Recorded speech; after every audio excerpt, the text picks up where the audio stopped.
sampai nonton video sampai akhir ya. Dan selamat menonton!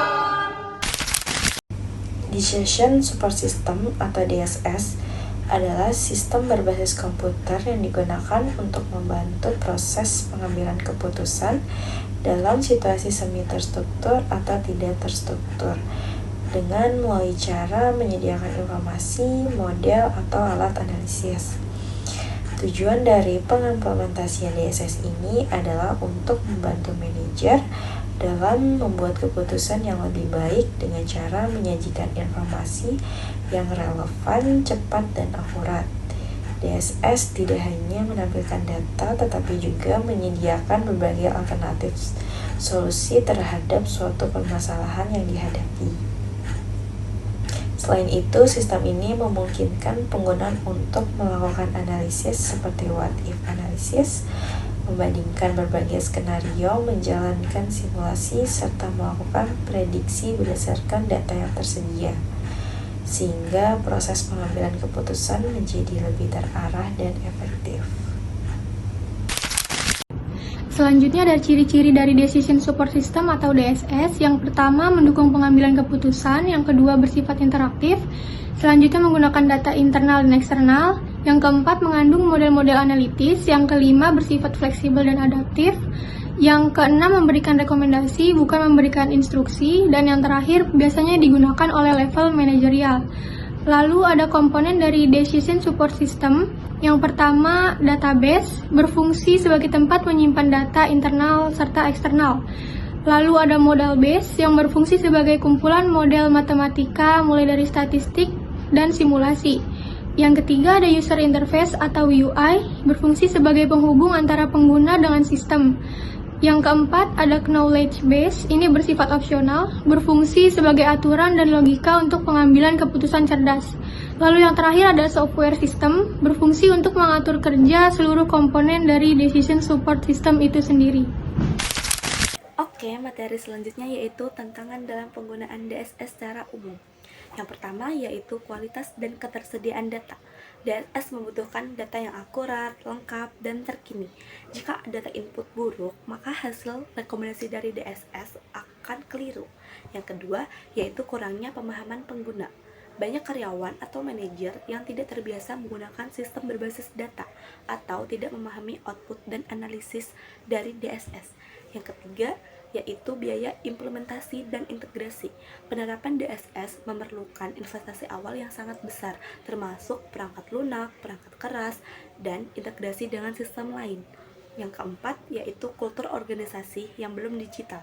Sebagian besar pengambil keputusan masih mengandalkan intuisi atau kebiasaan lama, sehingga enggan beralih ke sistem pendukung keputusan. Yang kelima yaitu keamanan dan kerahasiaan data. DSS mengelola informasi penting perusahaan. Jika tidak dijaga dengan baik, maka bisa menimbulkan risiko kebocoran atau serangan cyber. Oke, selanjutnya strategi mengatasi tantangan DSS secara umum. Yang pertama, meningkatkan kualitas manajemen data. Terapkan sistem data governance dan validasi data secara berkala. Gunakan data warehouse atau data lake untuk konsisten sumber data. Yang kedua, pelatihan dan pendampingan SDM. Lakukan pelatihan berkala untuk karyawan dan manajer agar terbiasa dengan penggunaan DSS.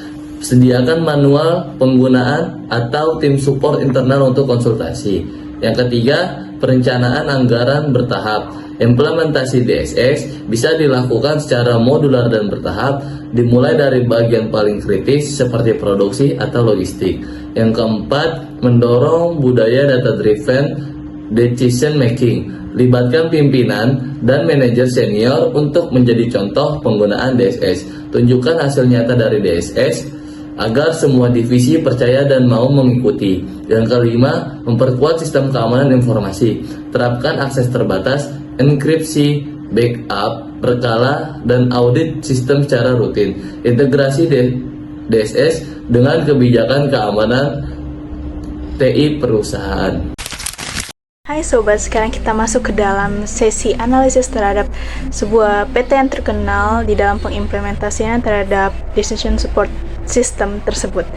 Kita ambil sampel, salah satunya adalah PT Star Cosmos yang dimana PT tersebut memproduksi barang-barang elektronik rumah tangga seperti kipas angin, rice cooker, dispenser, blender, dan hal lainnya.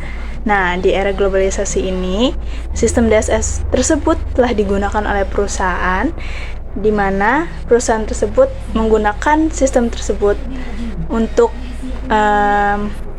dengan latar belakang dari masalah-masalah seperti kompleksitas proses produksi, sering terjadinya kasus overstock dan sebagainya, terus masalah di keputusan produksi terhadap pengadaan yang lambat ataupun berbagai hal-hal lainnya.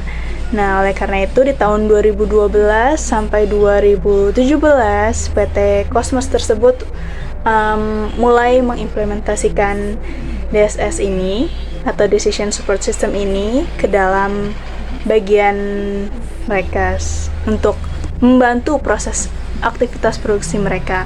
Kemudian di era-era setelah 2017 barulah mereka beranjak beralih ke dalam pengintegrasian terhadap sistem ERP, SCM, dan BI. Nah, penerapan Decision Support System di PT Cosmos sendiri meliputi kegiatan-kegiatan seperti pertama membantu di dalam perencanaan proses produksi secara otomatis, misalnya DSS ini atau Decision Support System ini membuat jadwal atau merencanakan seperti jadwal jam kerja, jam lembur, ataupun bahan-bahan sebagainya untuk menunjang sistem produksi tersebut sehingga mereka lebih tersusun secara sistematis. Nah, yang kedua, membantu manajemen di dalam mengontrol persediaan. Misalnya, sistem memberikan tanda nih ketika tanda peringatan ketika ada stok salah satu bahan baku yang sudah hampir habis, sehingga pihak manajemen bisa langsung mengetahui bahan-bahan mana yang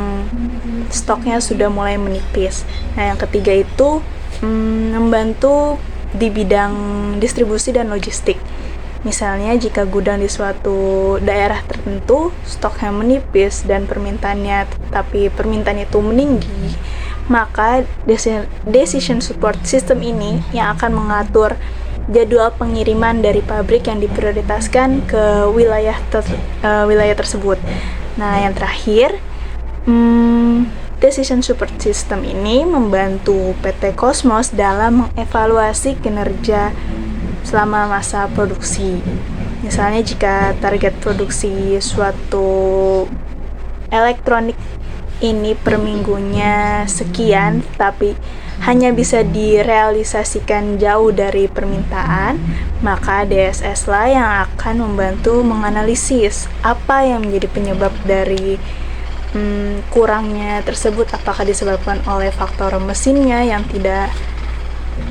tidak baik, atau bahan bakunya yang kurang, atau tenaga kerja yang berkurang. Seperti itu. Di balik penerapan yang telah dilakukan oleh PT Cosmos tersebut, tak lepas dari tantangan yang harus mereka hadapi, seperti 1. Kesiapan dan kualitas data yang disediakan harus bersih, akurat, dan juga konsisten, karena seringkali data terkait dengan aktivitas produksi, penjualan, dan stok persediaan tersebut tersebar di berbagai divisi dan belum terstandarisasi. Yang kedua, resistensi dari SDM. Contoh kasusnya ada supervisor gudang yang enggan menginput data harian karena merasa DSS terlalu rumit dibandingkan spreadsheet biasa.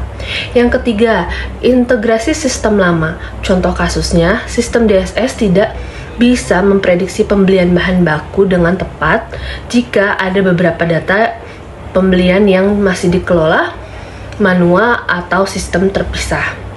Yang keempat, biaya implementasi dan pemeliharaan yang cukup besar karena perusahaan tersebut harus menyediakan anggaran bukan untuk sistemnya saja, melainkan pelatihan bagi pengguna dan perawatan sistemnya juga harus diperhatikan.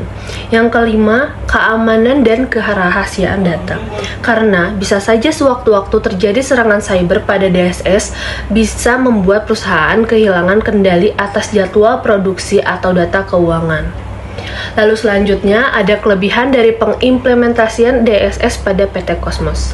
Yang satu meningkatkan kualitas pengambilan keputusan, yang kedua mendukung analisis yang lebih mendalam, yang ketiga mempercepat proses keputusan, yang keempat mengurangi ketergantungan pada institusi, 5 meningkatkan koordinasi dan efisiensi perusahaan.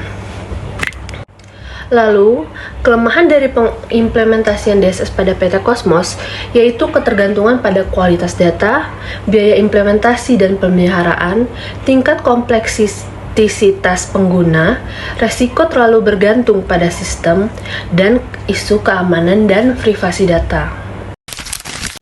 Oke, gimana nih teman-teman penjelasan dari rekan saya sebelumnya? Apakah kalian bisa langsung pahami? Kalau belum paham, tenang aja. Di sini saya akan menjelaskan kembali secara keseluruhan mengenai materi ini secara sederhana, agar kita semua bisa dapat mudah memahaminya. Dan sebelumnya, perkenalkan, nama saya Muhammad Fauzan. Di sini saya akan menjelaskan kesimpulan dari materi kali ini, yaitu Decision Support System. Jadi, kesimpulannya adalah Decision Support System ini, atau yang biasa kita singkat DSS, adalah sistem berbasis komputer yang dirancang untuk membantu pengambilan keputusan dalam kondisi terstruktur maupun tidak struktur, terutama dalam level manajerial. Dan DSS juga dapat memberikan informasi yang relevan, cepat, dan akurat, serta dapat menyediakan alternatif solusi dengan melakukan analisis, simulasi, dan prediksi.